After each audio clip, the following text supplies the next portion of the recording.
What up? This is Robert Horry. Horry, three-pointer. Buries it. You might know me as Big Shot Bob. To Horry for three. Oh, unbelievable. This guy is off the charts. What's going on, Big Shot Bob? Robert Horry from downtown.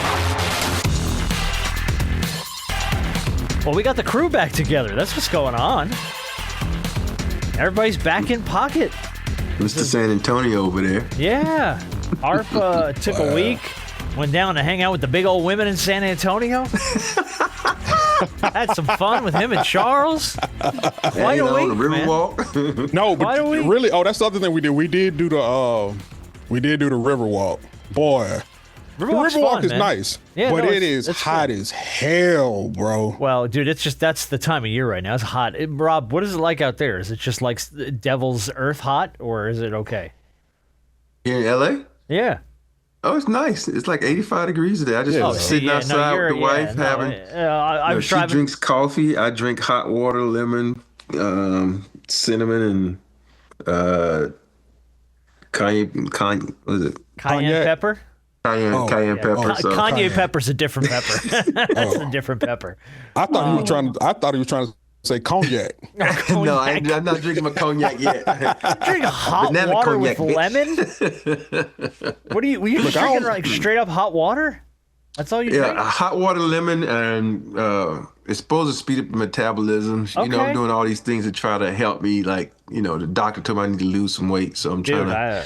I don't judge because all I drink anymore is water. I mean, I don't drink anything. I drink coffee in the morning and then it's water all day. So I try to, I want to know the true study behind, people say drink warm water, room temperature water, do not drink cold water. I'm like, I drink it all, though. I was going to say water's water. Right? What's the difference? Mm-hmm. You're gonna have to get every branch of the military to pull me up off some cold water because I'm drinking cold water. Same. Like I don't care what I don't know what I'm gonna tell you. First thing I do when I fill up this water bottle in the morning is I put ice in it. That's the first thing I do. I fill it about halfway with ice and then just water, just to the top. So, you can't get me stuff to drink cold water. I have this friend named Clarence, and he works for Fiji, so he sends me this Fiji water. And I used to put it in the refrigerator, but now I just drink it like room temperature. And they say it's supposed to be better for you, Yeah, Shannon does Dream, that too. I remember, yeah, Dream did that like back in the day. He stopped drinking cold water. And so, hell, he looked good at his age. So I think I'm going to try to do it. Maybe this gray will go away.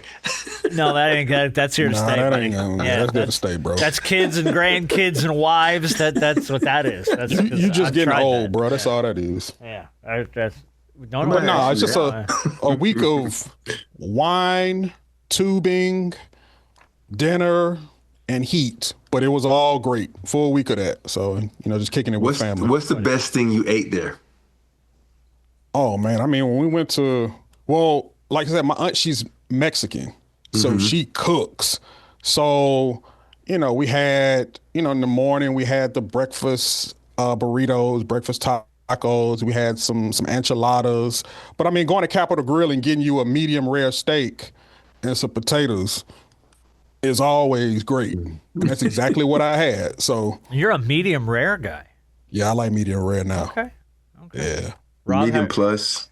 Rob, I was going to say, Rob, where are you at? You're medium plus? I'm medium plus. Yeah, it's kind of where I'm usually straight medium. Just I used to be there. Yeah. And medium is cool. I don't know. Too rare though. I don't know. Yeah. You know what I will not order in a steakhouse? What's that? Mashed potatoes. What are you talking about? Why? Why not? Because mashed potatoes is something you could get at home. I can make a steak at home. Yeah, and it's just not as good. Still though, but mashed and I'm not a big fan of mashed potatoes. But now, if you give me some scallop potatoes, that's something totally different. I'm not eating mashed potatoes when I'm out somewhere. I'd rather have some mushrooms, some broccoli, or some asparagus or something. I can do all of that. I was gonna say home. None of that is like exclusive. And plus the potato, I feel like potatoes is too filling, and sometimes it gets in the way of me really enjoying my steak and everything else. I can understand that. Yeah, I can understand that. No, I get that, but you got to put on your fat guy belt and just go in. You know what I mean? Like going there with my sweatpants on. That's what I'm saying, man. Just stretchable pants and a bib. Just Rob Horry's here to work tonight. Yeah, he is. Yeah, he is. Yeah, man. It's and you get some asparagus. Thing about asparagus, it make your pee stink, but it's good. You're not Everybody wrong. who eats It's asparagus just, knows. If you could have told me a million times to write a show sheet and what I have, asparagus makes your pee stink in the first 5 minutes of today's show, wouldn't have been on the sheet. It does. Wouldn't have It been on the does, sheet. though. Hey, we gonna move on from asparagus. How do you end the conversation? Very quickly with asparagus makes your pee stink. Well, I mean, look, it's this is why I love having the show back together. First 6 minutes of the show's nonsense, and that's always what we're used to and what we love. There is just a whole bunch of random crap going on this week. I do want to talk about some of the notable matchups that you're going to get later this season now that we have the schedule drop. We're going to talk a little bit about Hall of Fame weekend, talk a little bit of 2K. We got a bunch of random stuff. I want to start a little bit with this kind of murky story that's emerging. Actually, Rob, I'll let you pick. Do you want to start with the Clippers?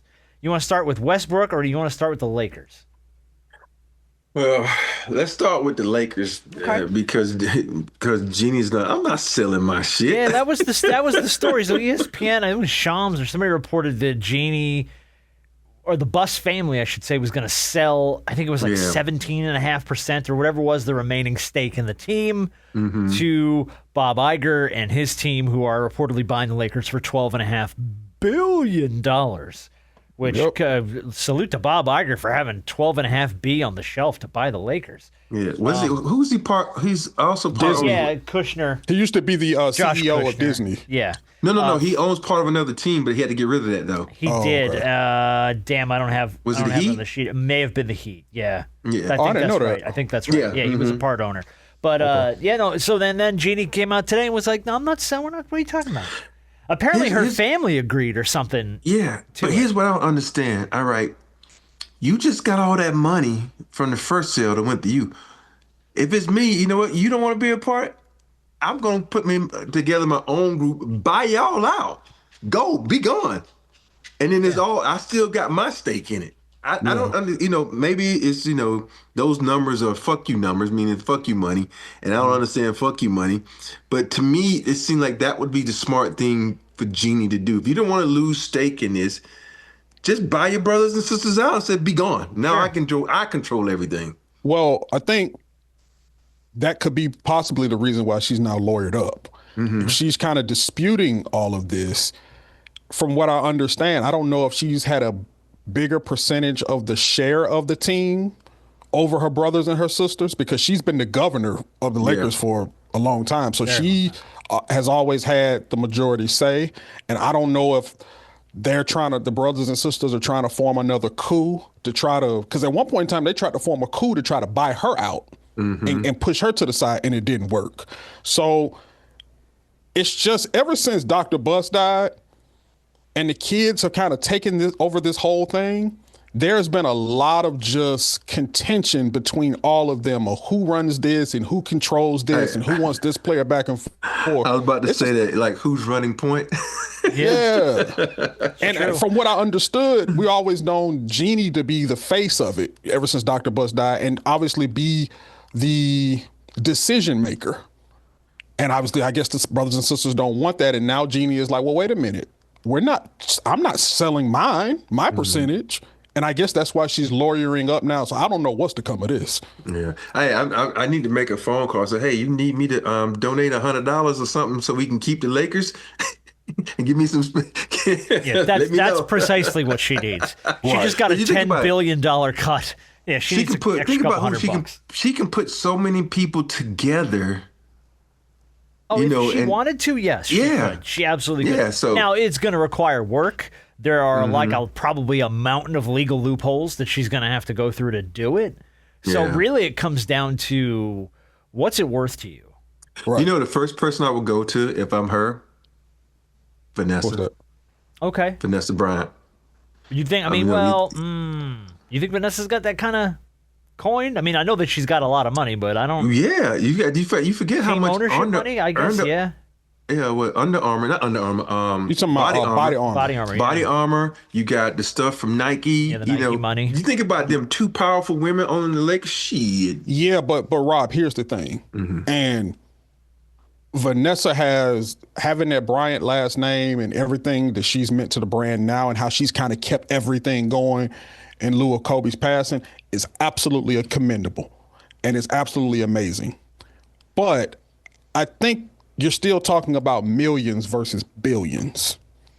Well, that's what Yeah, but you got to think about it. That's you. I'm not saying just her, but I'm saying that's the first person I would go through. You got to think about it. I'm not in anybody's pocket, but I'm just saying we kind of are. She can have the resources to help. We're rooting around I in think there. that to me that would be so cool to me to have them two, partner up and take over that 17.5%. But also, we got to think. Does Vanessa even want to get into all that? Like, she's living a pretty good life, and no telling whatever else she's doing. She still has, her kids, and she may not want to involve herself. She may love Jeanie to death. She can be a silent partner.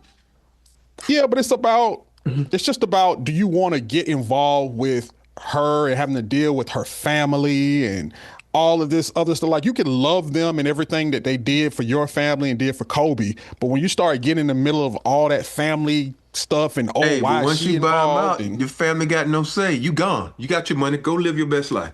yeah. I'm not saying it couldn't happen. I'm just Yeah. saying that's a lot. Well, we may end up there. I mean, if she wants to hang on to this, legitimately, if she wants to hang on to this, that's maybe where you end up. What is it going to cost to buy out the family and be able to keep your stake in the team? And I think, too, that this is part of this is, and you said it, Rob, this is them kind of holding on to their dad's legacy.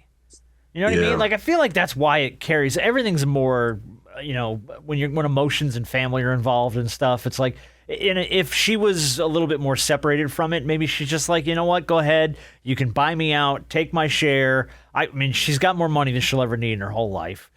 She's got generational wealth, and she can be done with it. But I feel like this is her kind of this is hanging on to what's left of her dad, and I think that there's probably part of her that's like, if I let this go, it's kind of the last piece of Dr. Buss that goes with it. Yeah. And that's hard. It's hard to separate that, Yeah. It'd be different if he didn't do so many things to kind of transform the NBA. You think about the way he brought entertainment together with sports, and so it's not like he's just some owner that's, hey, I'm gonna buy, and it's like, let's take Payless, for instance, Les Alexander. He's not like, oh, I helped build this like Charlie. I love that you call it Payless. 4-5 years. And then, okay, now, we won 2 champs. Okay, I'm going to sell it and move on to it's not like he established a culture there. He just happened to be in the right place at the right time. Yeah. This was a culture that was established by Dr. Buss.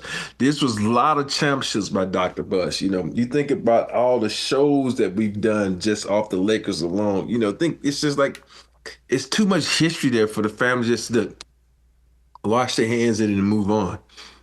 Well, I also think that the rest of the family just sees this as a big payday. I don't think they're as ingratiated in it as Jeanie. No. I think she was as close to Dr. Buss as she could possibly be. He entrusted her with the running of this franchise, and she entrusted her to lead this franchise. So this is, like you said, a chance for her to keep her father's legacy alive. I agree completely. I'm not just we may have sold off most of these shares to somebody else, cool, but I'm not willing to sell off all of these shares. And I think this is exactly why she's lawyering up and she's fighting this and saying, wait a minute, hold on. I don't know what they're trying to do, but I'm not on that program that they on right now, and we're gonna have to settle this one way or another. Yeah. I agree. She should go to all her former players and say, hey, y'all want to donate $1 million? We can own part of the Lakers. Like, yeah, let's do that. Unless it's Shaquille, then she should nudge him for a few more. I'm just saying. You can nudge him for a couple more dollars. Hell, you need to go to Magic then. You can nudge him from a whole lot of dollars. Come on. Hey, but Magic's part of that other ownership group, isn't he? Yeah. Think about it. I'll get some money from you guys. You give me, each one of y'all give me like $250,000. I put the other $500 in. We be part of the Lakers. Who is you guys? Yeah, you're not looking at us, are you? No, yeah, you are not looking at us. Get $250,000 from both you guys. What are you talking Negro, about? please. You can't give me a $250,000? The whole part of the Lakers? Yeah, I got a quarter. Yeah. Rob wants to take my house. Rob's like, I'll take your house, and we'll just put it into the Lakers. Take your house. Rob want to put me in debt. He want money from me that I haven't even seen yet. You'll be working the Lakers debt off the rest of your damn life.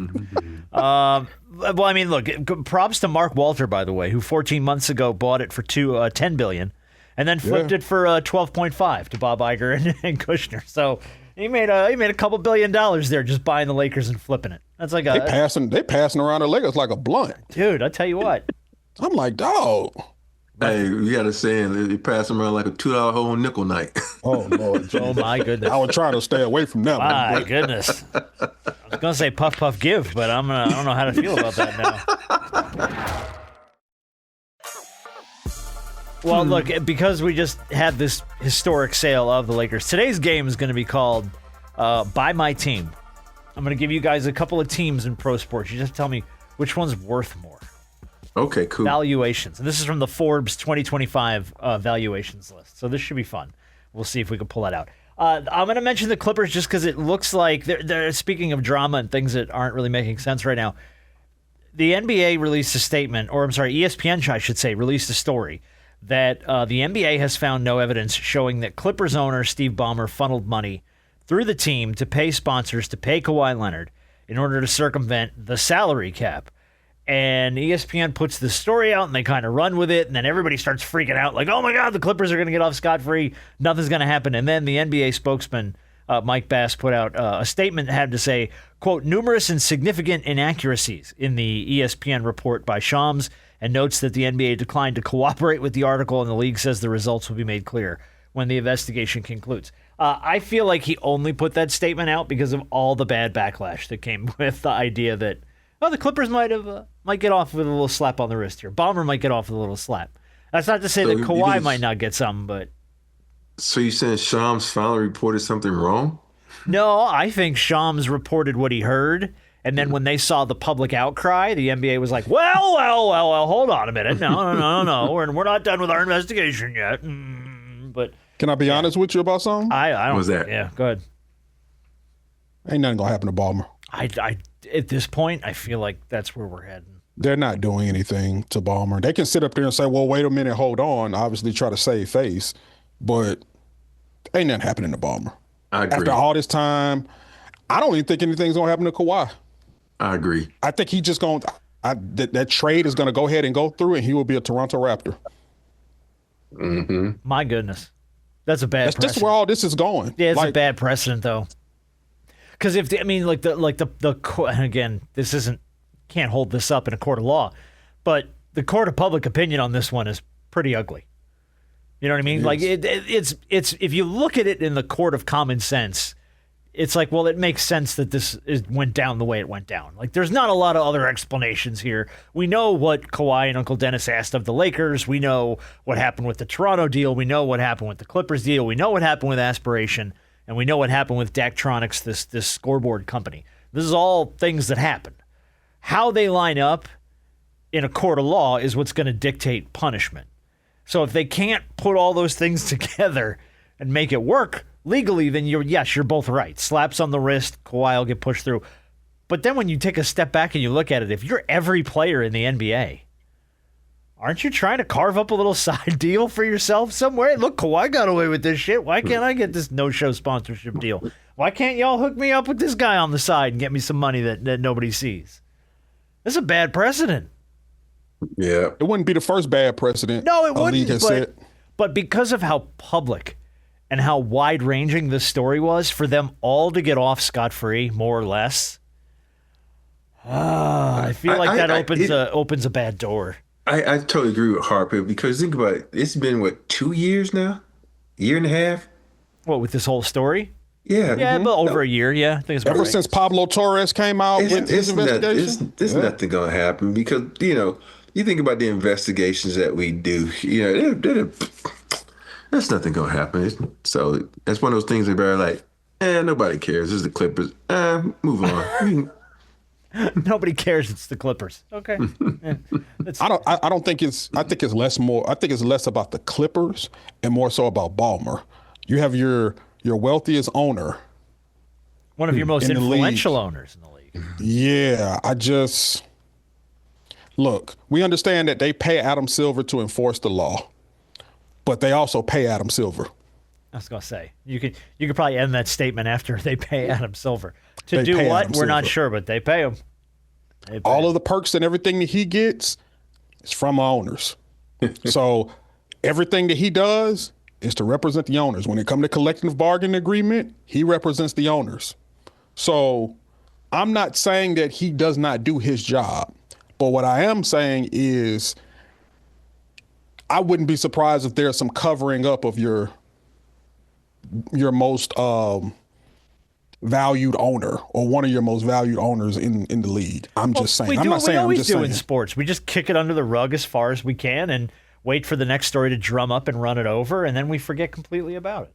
It's a nice and expensive rug too that we kick stuff under. Hell, shit, yes, it is. Steve Ballmer bought it. Persian. It's a nice rug. Yeah, it's Persian. That's an import. No, that's alpaca. You got to blot that. You got to blot that. That's alpaca. If anybody know what that's from, you know. If you know, you know. American gangster. Very good. I will give a salute here to Brody. Russell Westbrook calls it a career after 18 seasons. According to reports, though, he had a deal on the table from Mark Stein's reporting that the Wizards offered him a 2-year deal, and he turned it down. He decided to step away instead. I mean, who knows why? Probably could have been money, could have been the role he was being asked to play. I have no idea. But I thought there was a report that he was offered something over in Israel, too. Oh, was there? That he was going to go overseas and play ball. I did not see. Yeah, There's so many rumors floating around. It's like the fact that he said he was going to retire, and he said he might play. The thing about he's one of those superstars. You kind of like the path of Shaq. You think about it. He was so great for an organization, and then he started going from team to team to team to team. Yeah. And I don't want people to let him going from team to diminish who he was and what he brought to the game, because he was exceptional. His energy, his passion. I think but for me, the moment his career changed is when Patrick Beverley did that off the wall stuff and messed his knee up, and he wasn't the same since then. And so for me, I just think he was just so great for the game. His energy, his passion, you think about him. He got MVP because he averaged a triple-double that hadn't been done since Oscar Robertson. And now we get, Jokic to do it almost every day. But he was just, to me, he was just one of those guys that just brought the energy and the passion. And I hate that he's retiring. Well, yeah, I hate that he's retiring, but, this is part of the wave that we're going to see in the next couple of years. All the greats. Of all these greats, it's coming to an end. You got to think about it. Outside of Derrick Rose, Russell Westbrook may be the most athletic point guard of all time. Just his explosiveness. Like, we hadn't seen that before. PD. We said that about, Byron Davis. Yeah, but Davis is not, he is, but Russ, I think, is to another level. Like, when Russ came into the league, just the level, there was a point in time when he and KD were with OKC. There was a period in time where I said, yes, I fear KD, but I fear Russ more. Because I think when Russ sees a guy in front of him, there's not one person that he thinks that he can't take to the basket that he's not going to posterize. There was an effort, there was an energy, and there was a I don't give a F thought process and demeanor with Russell Westbrook. And he carried that throughout his entire career, and that showed in his game, especially when he would go to the basket. We had never seen anything like that from a point guard, not to that level. Derrick Rose was kind of right there, but even then, Derrick Rose wasn't as big as Russ. Russ had broad shoulders. There was a level of aggression that came along with Russ that I think we had never seen in this league. And to have a 20-20-20 game, people can say whatever they want about that. That's very difficult to do. Damn near impossible. I mean, it was exceptional. Yeah. Exceptional performance. So, shout out to Russ. Yeah, no, big time. And then, he's of that era, and Rob, you kind of alluded to it. He's of the era of 2000 to 2010. There was that group of guys, there was a superstar group there that are now slowly aging out of the league, which is kind of like another generation of superstars going to the bye, and it's like, oh man, you're seeing these guys step away. So it's like, who's left of that group? LeBron James, 2003, obviously he's got maybe a few more years left at best. 2007, Kevin Durant, Al Horford, Mike Conley, Jeff Green, still all knocking around the game a little bit. 2008, Brooks Lopez, DeAndre Jordan, Kevin Love, Eric Gordon, Nicholas Batum. 2009, James Harden, Steph Curry, Drew Holiday, DeMar DeRozan, and 2010, Paul George. Those are kind of the big standout stars from that era that are still kicking around the league. So I guess my question is, of all those dudes, who do you think is the last guy that'll be playing? Well, we know it definitely ain't gonna be Jeff Green. That's for sure. Uncle Green, Uncle Jeff. You gonna Same be thing gone with pretty soon. K-Love. I love Kevin, but K-Love, he's K-Love should have been gone. yeah, for real. I mean, but Is still Mike kicking Conley around. still around? Yeah, Mike Conley's still playing ball. He's I still thought hooping. he was a free agent, right? Yeah, but you got to remember, I don't know where even he with is, the though. Timberwolves, he was still hooping. He was. He was. Let's see. For like LeBron. I don't even know what to believe anymore with LeBron James. I don't like. I think part of me thinks I it's look at like that he'll play for another year, maybe two, and then Yeah. he could play for 4 or 5, and I'd be like, come on. Here's who I'm gonna say gonna be around forever. Gonna be out, Drew Holiday. That's the one I was looking at. Yeah. I just think because he has a low maintenance game. He doesn't play above the rim. He doesn't do a lot of things, just go explosive things. So I'm looking at him, the guy, and plus he's in a mentorship sort of deal up in Portland now. Well, I don't even say he's a mentor. And I forgot you got Crazy Jaw and you got Dame coming back, so that's gonna be interesting. Yeah, it should so, be. Yeah, so I think Drew, because a couple of those guys, they should be gone by next season. Yeah. I mean, like I'm gonna tell you. I'm gonna tell you who I think may be around a little bit, just because he can shoot if he stays healthy. Paul George. Now that's the question: is health though? I think when he's What on is the floor, what is because his he's not as situation? Like well. He's in Boston. no, but I you mean know. like healthy. Like is he healthy? Do we know where he stands with his? I think he's healthy. what was he's the healthy. last season that had him down? Was it knee? Yeah, it was a knee that thing. Yeah.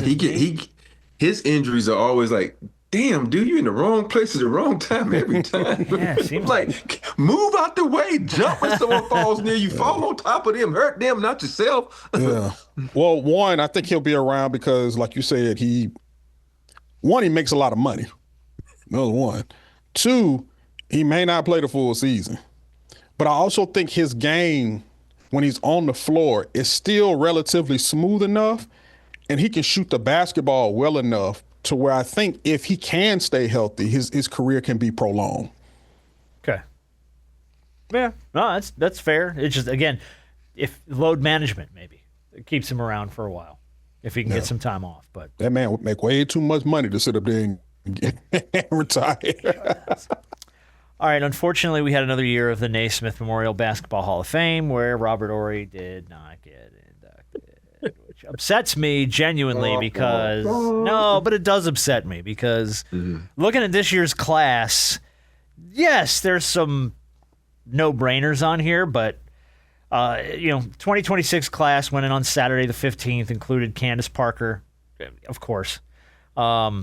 She was an MVP, a 7-time All-Star scoring champ. Elena Delle Donne, Amari Stoudemire, Doc Rivers, I think kind of a no-brainer. Mike D'Antoni, and a lot of other people. Mark Few, Joey Crawford went in as a ref. It's the one person you're not gonna mention, and then I love this young lady to death, Leah Wilcox. Mm-hmm. And Leah's the one that every player knows. We already talked about this once. That I'm so happy for her going in.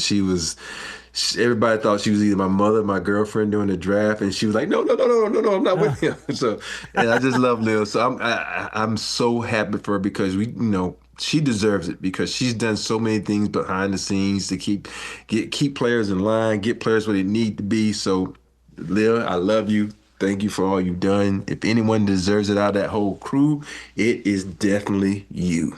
So. For sure. I guess let me say this and preface this with I don't mean to dump on anybody's career because anybody that goes into the Hall of Fame had a great career, obviously. I did not ever look at Amari Stoudemire as a Hall of Famer. And even now that he's in the Hall of Fame, I kind of still don't. Rookie of the Year, 6-time All-Star, had his moments. But I never looked at Amari Stoudemire and went, oh, yeah, he's a Hall of Famer.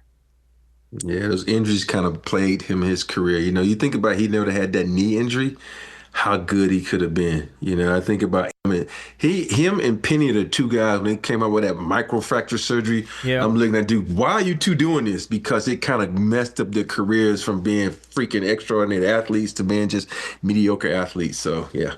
But I don't know.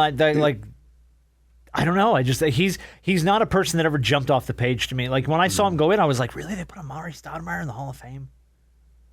Like, he was always a good player. Yeah. But, Shaq used to tell us all the time, there's the Hall of Fame, there's the Hall of Great, and then there's the Hall of, like, good. Very good, yep. And to me, Amari Stoudemire's in the Hall of Good. I don't know, and maybe I'm too close to it. I don't know how you can argue that he deserves to be in there and you don't. Genuinely, and I'm being serious.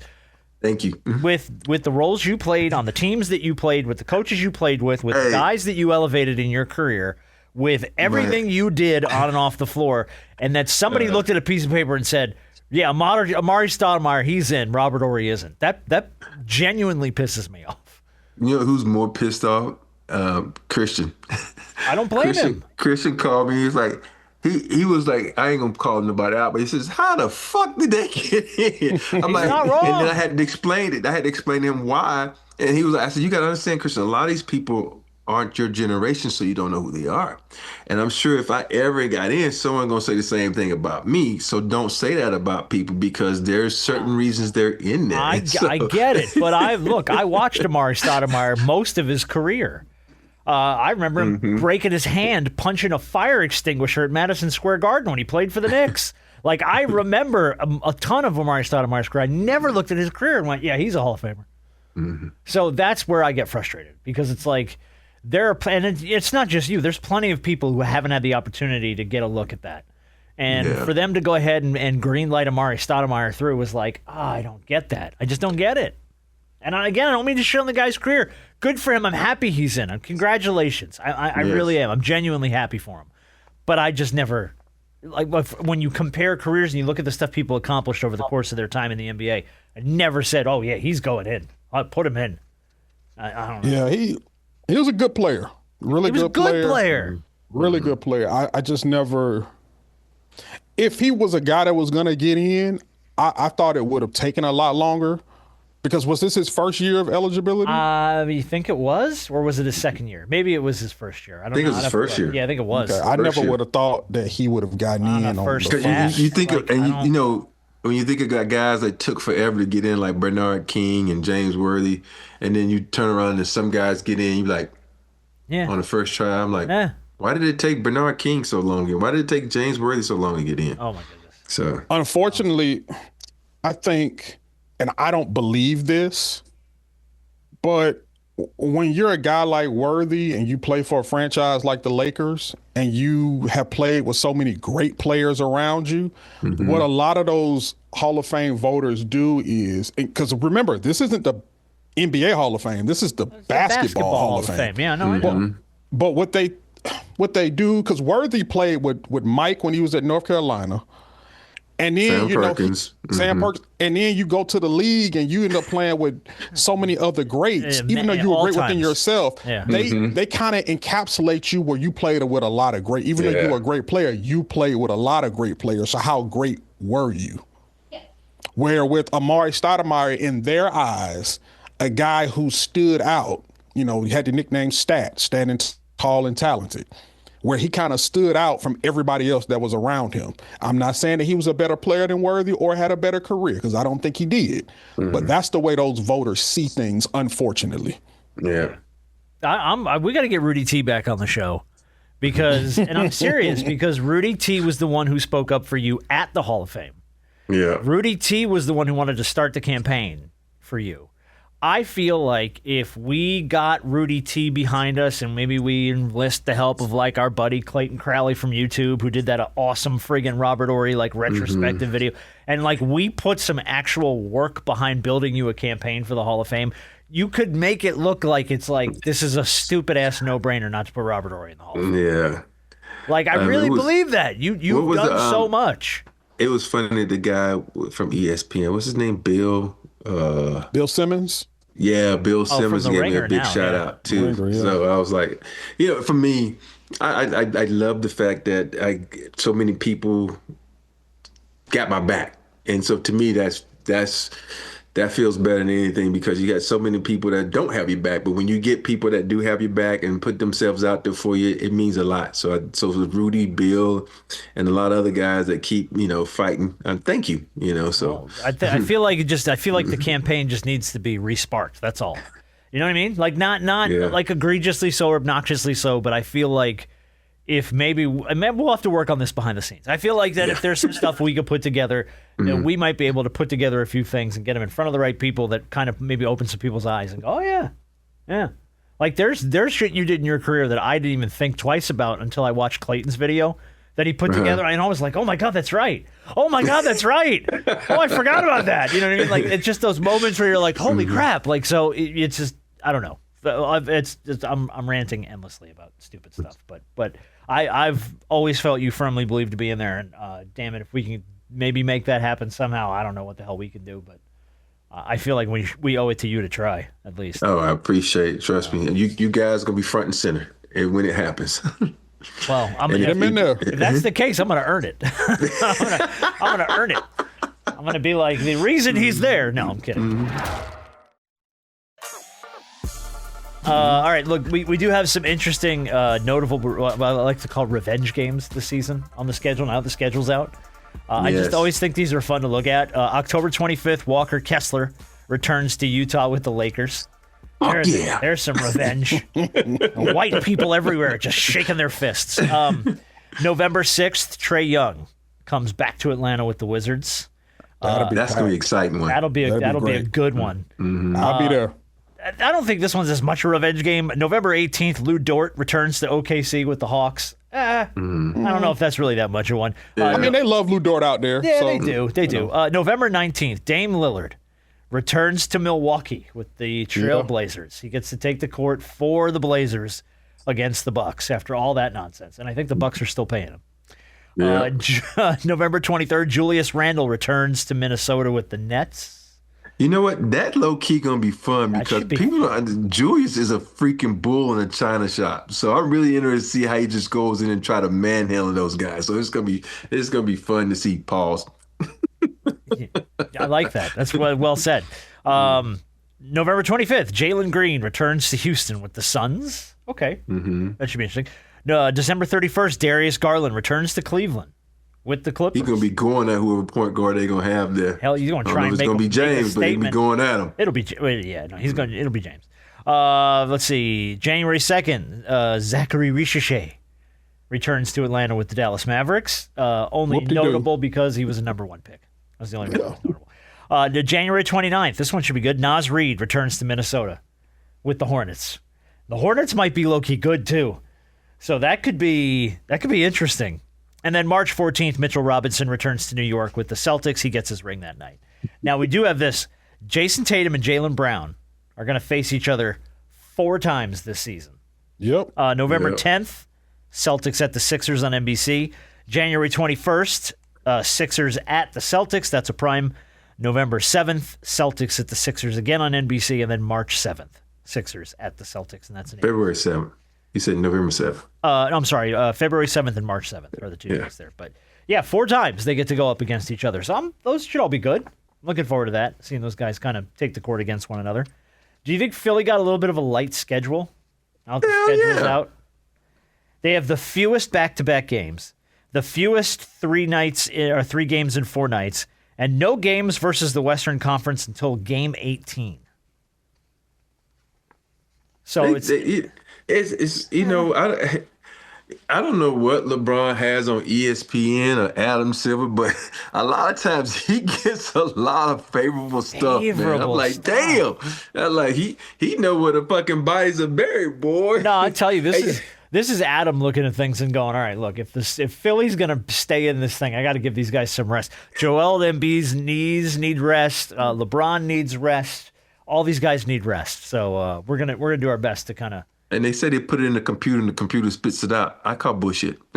Dude, I'm with you. I'm sorry. There's too many favorable looks on that schedule to be like it might have spit something out, and Adam would have been like, okay, just change that, move that one over there, shuffle that one. I would love to see who they back-to-backs are against. You know, like I hate it when we have a game at home, they got flowered away to fucking Denver, then take that hour to a good team like Denver. I want to see who they back-to-backs again. If their back-to-backs is going like, oh, you got a back-to-back in New York, and your next day is Brooklyn, I'm going to call bullshit on that because we also know the East, they're an hour train ride from each other. So these back-to-backs going to be very interesting.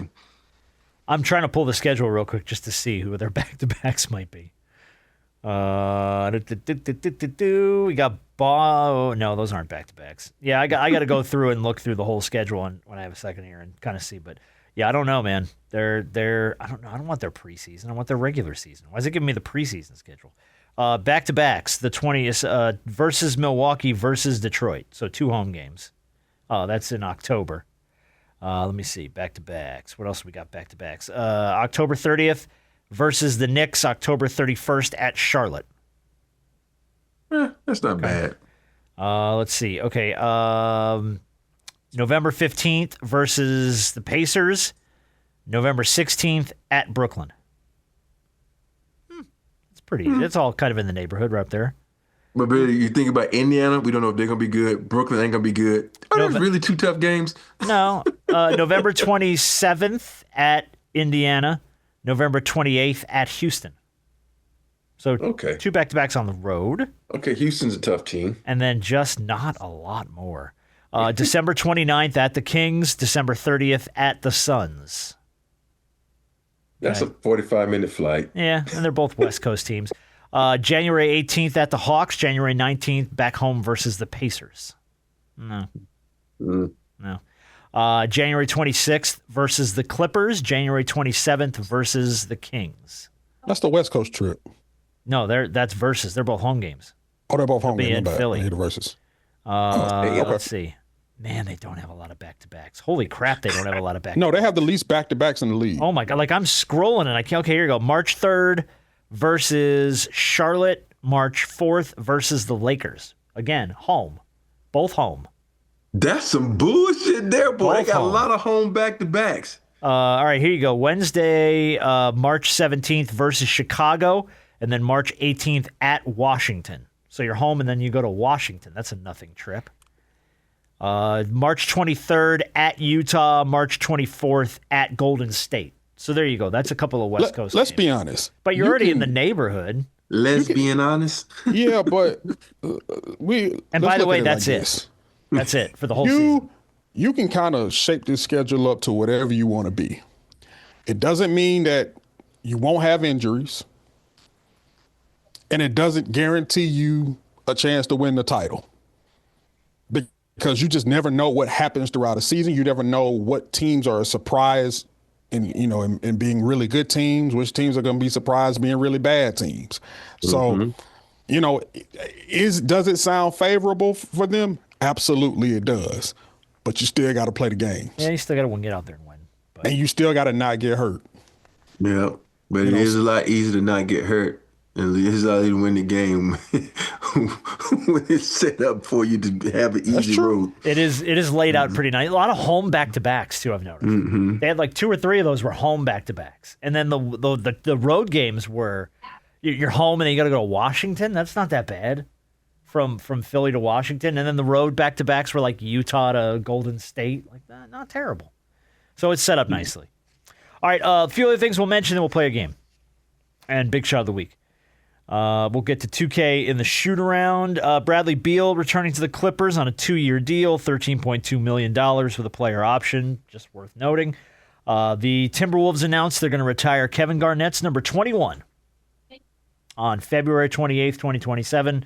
It's sort of a no-brainer. The Mercury did retire Diana Taurasi's number 3. Absolutely well-deserved. 10,000 points for that team, 20 seasons. 3 WNBA titles. Yeah, that was a no-brainer. And then Dennis Schroder got traded again. The Cavs and the Hornets agreed to a trade. Charlotte receives Dennis Schroder and cash. Cleveland receives Trey Mann. Dennis Schroder is now tied for the second most teams played for in NBA history. Dang. Who's first? Jimmy Jackson? No, Jimmy Jackson is tied for second with Schroder, along with Garrett Temple, Joe Smith, Chucky Brown, Tony Massenberg, all played for 12 teams. Ish Smith, 13 teams in the NBA. Ish Smith. One more Ish trade, Smith and Dennis Schroder gets his name in the record books. I think Ish Smith came out of Louisville. Is he still in the league? Oh, no, I don't think so. No, he gone. He's been retired a while. I don't know where he played college, though. I just think know. he played college in I very Louisville. famously know him as the guy who played for 13 teams. So, Dennis Schroder creeping his way up on history. I remember Chucky Brown, because I played with Chucky Brown. And I think about he was with the Rockets, and he got in that package with us to go to Phoenix, and then he went to Clippers, and that Chucky was half gun will travel. He was a hitman. All right, we're gonna get to some 2K stuff and shoot around, and we've got some awesome throwback stuff that people sent us this week. So come back Friday for the shoot around, because we got some fun stuff to do. I'm gonna give big shout of the week to a 13-year-old named Zach Waters from Lehigh, Utah. He spent his summer, he got into 3D printing, which is actually really cool and something I kind of want to learn about. I don't really know anything about it, but I've seen people create really cool stuff with 3D printers. So Zach got into it over the summer, got connected with an organization called Make Good. They're a nonprofit that 3D prints assistive devices for people with disabilities around the world. So over his summer break, instead of playing video games or Fortnite or screwing around with his friends, he spent his summer 3D printing a custom wheelchair for a 21-month-old girl. It took him about 300 hours of designing, printing, testing, and assembling the chair. He's never met this girl. He does not know who he is. It's one of the biggest projects Make Good had on their list. And a 13-year-old kid tackled it with a 3D printer. And it said he said, quote, "It combines my two favorite things in life, 3D printing and helping people who need." So big shot to a 13-year-old who custom printed a wheelchair for somebody on a 3D printer. That's crazy. Man, that's just so awesome. You barely a teenager, and you doing stuff like this that adults wouldn't even think about doing. I don't even know where to start with 3D printing. Wow. And this kid's 13. He knows it inside. And they custom printed. Took him 300 hours of work. And he did that's it. dedication, man. So He that's did a it for really nothing. big shot. And he did it for nothing. Good kid, man. Good for him. Big shot of the week to use that. All right, here we go. We know the Lakers got sold for $12.5 billion. So I'm going to ask you guys. I went and I looked. I pulled the Forbes 2025 franchise valuations list. And I'm going to see what you guys think about this. We'll figure out if you guys can decipher which team's worth more money. So we'll start with, in the world of the NBA, the New York Knicks or the LA Clippers. Which team is valued at more? Knicks. It's the Knicks. Everybody says Knicks. And where's my little dingy? Everyone's going to get a point. Yeah, the Knicks are current valuation in 2025, $9.75 billion. Clippers at $7.5 billion. So yeah, Knicks by a couple $1 billion. I think the Knicks are like fourth on the list as far as NBA teams. I think like that? That's right. Because I know right. Golden State was like number one. I think they are. They were, but I think the Lakers because of the new sale. Recent sale overtook it. There's some other teams up there. All right, let me ask you this one from the world of the NFL. Who's worth more, the Dallas Cowboys or the New England Patriots? Cowboys. Cowboys are the most valuable franchise in all of sports. And that is absolutely correct. Give that man a dingy. $13 billion for the Dallas Cowboys. Patriots are $9 billion. All right, Major League Baseball. Who's worth more, the New York Mets or the Atlanta Braves? The Mets. Mets, because of the New York market. It is close. The Mets are worth $3.2 billion. The Braves just about $3 billion. So yeah, you're right. Yeah. New York Mets, which after everything the Braves built here, I would have picked the Braves in a heartbeat. And if the teams were in different locations, yeah, maybe they'll be way worth more than what the Mets are in New York. Crazy. All right, who's worth more? This is where we get into the nitty gritty. From the world of the NBA, the Chicago Bulls or the Miami Heat? Chicago Bulls or the Miami Heat? Wow, that's a tough one. These are going to get tough. I'm a roll with the Bulls. Okay. Harp's thinking.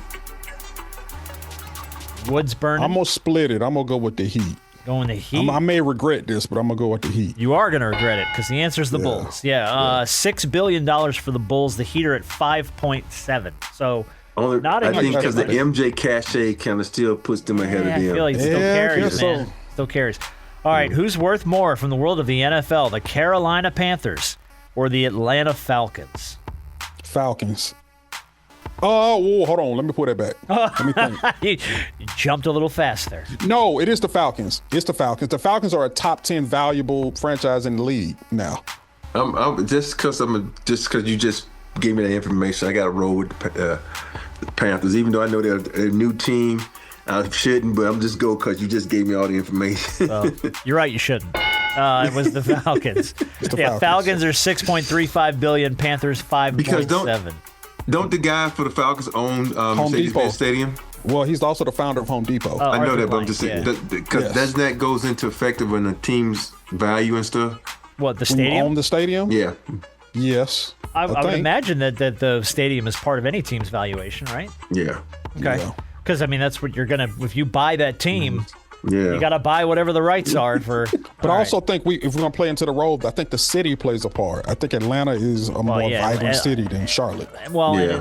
and Atlanta's taxpayers paid for a lot of that stadium, too. Right.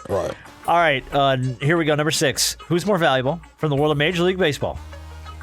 The Los Angeles Dodgers or the New York Yankees? Two of the biggest This is marquee close. franchises in the two biggest media markets in the Yankees. country. Yankees Yankees or Dodgers? I'm going Yankees. Naturally, I would say the Yankees. I would. Am I still going to say the Yankees? Yankees. You're doing a good job talking yourself out of it. Boy, Or into it. I'm not sure which way you're going here. I don't know which way I'm going either. Okay. I'm going to say, I think it's been the Yankees, but I'm going to say the Dodgers now. Okay.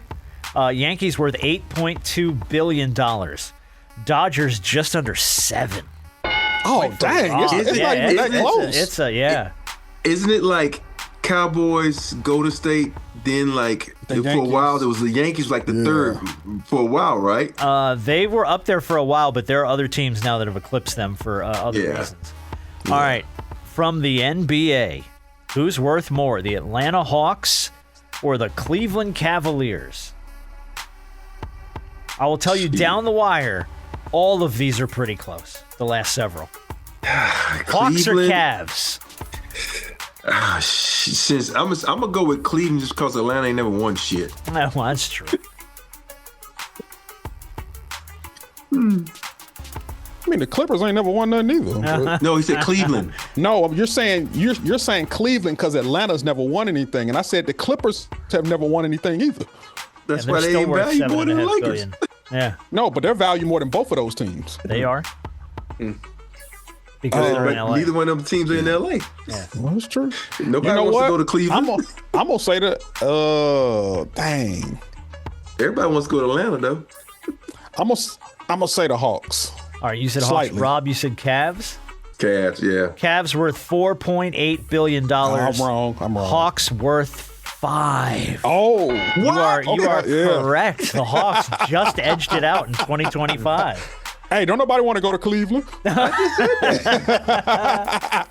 I mean, ain't nobody want to play in Atlanta. And the Hawks though. got the best social media team in all of basketball. Not that that matters, but I just had They to throw do that have in a the fun team. They're good. They're good. All right, NFL. Who's worth more, the Philadelphia Eagles or the New York Giants? Giants. That was fast. I think I know this one. I think it's the Giants. Just because of the current popularity, I'm gonna go with the Eagles. All right, Eagles. I'm gonna regret this one, but I'm gonna go with the Eagles. Eagles $8.3 billion. Giants 10.1. So yeah, it's New York. You got to remember, man. the Mara It's New family. York. The Mara family been owning that team for a long time, boy. Long time. Anytime you say New York and LA, it kind of that gives you an extra $2 billion. Just add it in. It's taxes. All right, here we go. The battle of who could care less from Major League Baseball. Who's worth more, the Tampa Bay Rays or the Miami Marlins? I'm gonna say Oh, the my Marlins. Baseball goodness. in Florida sucks. Actually, the Rays aren't Marlins. bad, but yeah. Who you got? Tampa Bay. Marlins. All right, the Harp's Marlins. going Marlins. I'm taking which team? I'm taking Miami because it's Miami. Yeah, Taking Miami Miami Marlins. as well. All right. Miami Marlins worth $0.05 billion. The Tampa Bay Rays worth 1.25. So it was the Rays. You're both Tampa wrong. Bay? Oh, dang. Tampa Bay. Miami that can't. cracker Because they stadium have down won a there? championship. Well, here's the thing. Tampa Bay is regularly in contention in a hard division, That's true. and Miami can't sell tickets. That's true. If you ever looked at a Miami Marlins game, if they clear 10,000 fans at a game, it's like a miracle. Even with that fairly new stadium. Oh no! Here's the thing: stadium's gorgeous, horrible neighborhood. They built it in a terrible part of Miami, which, if you're familiar with South Florida, is where the site of the old Orange Bowl was. Got it. So you have to go through some colorful neighborhoods to get down to where that stadium is. And it's not accessible to like where, and Miami's a weird city. It's spread out like that. So not a lot of fans going to those games. So yeah, Marlins not worth that much. All right, last one from the NFL. This was the closest one I've pulled. Difference of less than $100 million. Who's worth more, the Kansas City Chiefs or the Baltimore Ravens? Their valuations were Are you the going with closest Ray of Lewis? any team. Or are you going with Derek Thomas? Which one you going with? Derek Thomas, you're going with Pat Mahomes. But Bro. yeah. No, I'm talking about the He guys that kind of play the same position. Oh, okay. I was gonna say he's time traveling. Is what he's doing. I'm gonna roll with the Derek Thomas is Kansas a badass, City Chiefs. though. Derek Thomas, roll with DT. Okay, so My we're going boy from Kansas Alabama. City. Harp, the Chiefs or the Ravens? I'm going to say Ravens. All right. The Baltimore Ravens worth $6.1 billion. The Chiefs worth $6.2 billion. Oh, just barely. Just barely. Rob squeaks out a win with the Kansas That's City that Pat Chiefs. Mahomes effect, boy. That's that Pat Mahomes. That's you know what that is? That's Taylor Swift's husband's money. That's what Oh, that is. yeah, Yeah, man. we That's come to the called games. one team winning championships recently and one team not. That's true, but I That's mean, also I true. think there are other factors that go into that as well. Like we said, the Giants. When last time? Well, the Giants last one with Giants, Eli Manning. yeah. I mean, but it's been God. What was It's that? New York. 2012. That's that 2 point. That's that extra $2 billion. Yeah, 2010. What year did the we're last talking time they won? about 07 and then like 2012. 2012. All right, so it has been 14 years since the Giants won anything. And But they like haven't you been said, good it's in a New York. while. So, but yeah, there you go. All right, good job, guys. Hey, I'm excited. It's here. It's coming up close. What's Preseason coming? football. Oh no, it's on. I mean, baby. like regular season football. I should say. Regular season football, no, is shockingly close, and so is college football. So are we gonna do picks again this year? We gotta do picks, right? We gotta do picks. All right, Yeah. we'll be bringing picks back when college football kicks off. Do you want to do That's pro the or fun do you want to part. do college, or do you want to do both? We can do can do both. both. We Okay. had so much fun with college, even We though did you have fun won with by a college. landslide. I but we love know you college. was I cheating. really love college football. So I mean, no, but I'll do both. I'll do both. Yeah. All right. Hey, I'm saying it right now. I am winning college football this year. All right. Calm down. I guarantee. Calm down. Calm down. I know you have 7 rings. None of them are for football. Just calm down.